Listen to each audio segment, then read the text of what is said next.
இது நம்ம ஃபேமிலி. அக்னி 5 ஏவுகணையை இந்தியா ஏவிருக்கிறது மிக முக்கியமான செய்தி.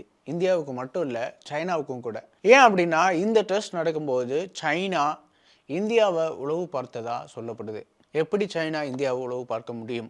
சைனாவுடைய உளவு கப்பல் ரொம்ப நாட்களாக தொடர்ந்து இந்தியாவை சுற்றி வருது. சைனாவுடைய கண்ணு வழியாக பார்த்தோம் அப்படின்னா, இது ஒரு ஆராய்ச்சி கப்பல். அதாவது அவங்க சொல்கிறது ஆராய்ச்சி கப்பல். பேர் ஷியாங்யாங் ஹாங் 1. இது இப்போ வங்காள விரிகுடா கடல்ல சுத்திட்டு இருக்கு அப்படின்னு வந்து சொல்லப்படுது. இது சரியா அக்னி 5 ஏவப்படுறதுக்கு ஒரு நாள் முன்ன இந்த பகுதிக்கு வந்திருக்கு. அதாவது வங்காள விரிகுடாவுக்கு வந்திருக்கு.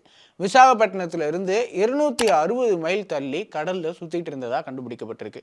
இன்னொரு புறம் இந்தியாவுடைய அக்னி 5 மிஷன் மிக தீவிரமா நடந்துட்டு இருக்கு. இது எங்க நடக்குது அப்படின்னு பார்த்தோம்னா, ஏபிஜே அப்துல் கலாம் ஐலாண்ட் அப்படின்னு சொல்லப்படுற ஒடிசால இருக்கிற பகுதியில் நடந்துட்டு இருக்கு. அப்படின்னா ஒடிசா கடற்கரையில் மிஷல் டெஸ்ட் நடக்குது. இந்த சைனீஸ் ஷிப் எதிர்ப்புறத்தில் இருந்து எல்லாத்தையும் நோட் பண்ணியிருக்கு. ஏன் அப்படி சொல்கிறோம் அப்படின்னா, ஒடிசாவுக்கு நேராக தெற்கு பகுதியில் இந்த கப்பல் நின்று உளவு பார்த்துருக்கு அப்படிங்கிறது தான் செய்தி.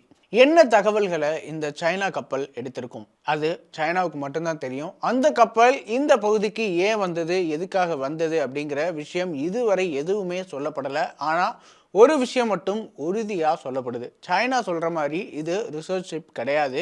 இது உளவு பார்க்கவே இங்கே வந்திருக்கு அப்படிங்கிறதான். குறிப்பிட்ட தகவல்னு இல்லாமல் என்ன தகவல் கிடைக்குதோ அதை எடுத்துகிட்டு போகிறதுக்கு இந்த ஷிப் வந்திருக்கலாம் அப்படின்னு சொல்லப்படுது. இந்த மிஷன் இந்தியாவுக்கு மிக முக்கியமான ஒரு மிஷன்.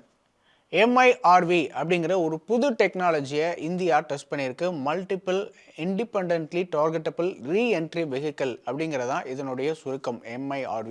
சிங்கிள் ஸ்ட்ரைக்கில் ஏகப்பட்ட வார்ஹெட்ஸோட ஒரு டார்கெட்டை இதை அட்டாக் பண்ணும் அப்படிங்கிறதான் இந்த டெஸ்ட்டோட முக்கியமான நோக்கம். இதைத்தான் சைனா இப்போ க்ளோஸாக வாட்ச் பண்ண நினச்சிருக்கு. இதை சைனா வாட்ச் பண்ணுறதுக்கு மிக முக்கியமான காரணம் என்ன அப்படின்னு பார்த்தோன்னா, நியூக்ளியர் டிட்டனன்ஸ். ஸோ இந்த டெஸ்ட்லாம் ஏற்கனவே பாஸ் ஆன நாடுகளுக்குன்னு ஒரு கிளப் இருக்குது. அது ஒரு எலைட் கிளப் அப்படின்னு சொல்லுவாங்க. இந்த கிளப்பில் இப்போ இந்தியாவும் இணையுது. US, Russia, France, UK, China and then India.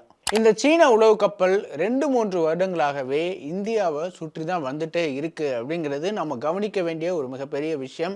ஏற்கனவே இந்த ஷிப் இலங்கை, மாலத்தீவு இந்த பகுதிகளெலாம் ஒரு ரவுண்டு அடிச்சிருக்கு அப்படிங்கிறதுமே வந்து கவனிக்க வேண்டிய ஒரு விஷயம். இது மட்டும் இல்லாமல் இந்த கப்பல் இப்போ மட்டும் இங்கே வந்து உளவு பண்ணிட்டு இருக்கல. இது ஏற்கனவே இது மாதிரி ஒரு முறை நடந்திருக்கு அப்படிங்கிறதுமே வந்து நம்ம ஞாபகப்படுத்தி பார்க்கணும்.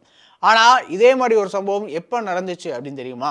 2022 நவம்பரில் இதே போல் ஒரு மிசைல் டெஸ்ட் நடந்தது. அந்த நேரத்திலுமே வந்து பே ஆஃப் பெங்காலில் இந்த கப்பல் வந்து நின்னது. அப்போவே இதை இந்தியா பயங்கரமாக கண்டிச்சாங்க. ஒவ்வொரு முறை மிசைல் டெஸ்ட் நடக்கும்போதும் ஏதாவது விஷயங்கள் கிடைக்காதா அப்படின்னு சொல்லி இந்தியாவை சுற்றிட்டு இருக்கு இந்த கப்பல். இது மட்டும் இல்லாமல் சைனா தொடர்ந்து எல்லை விவகாரங்கள்லையுமே வந்து தலையிட்டு வருது அப்படிங்கிறதும் கவனிக்க வேண்டிய விஷயம். போன வாரம் கூட பிரதமர் மோடி அருணாச்சல பிரதேசம் போயிருந்த நிலையில் அதுக்கும் சைனா ரியாக்ட் பண்ணியிருக்கு. அருணாச்சல பிரதேசம் பகுதிக்கும் இந்தியாவுக்கும் எந்த தொடர்பும் இல்லை, அது இந்தியாவுடைய பகுதி இல்லை அப்படின்னு தொடர்ந்து சைனா சொல்லிட்டு வருது. அதை இப்போ பிரதமர் மோடி அருணாச்சல பிரதேசத்துடைய விசிட்டுக்கு போனதுக்கு அப்புறமே வந்து கூட இப்போ சொல்லியிருக்காங்க. அன்புள்ள கிரியஸ், இது நம்ம ஃபேமிலி.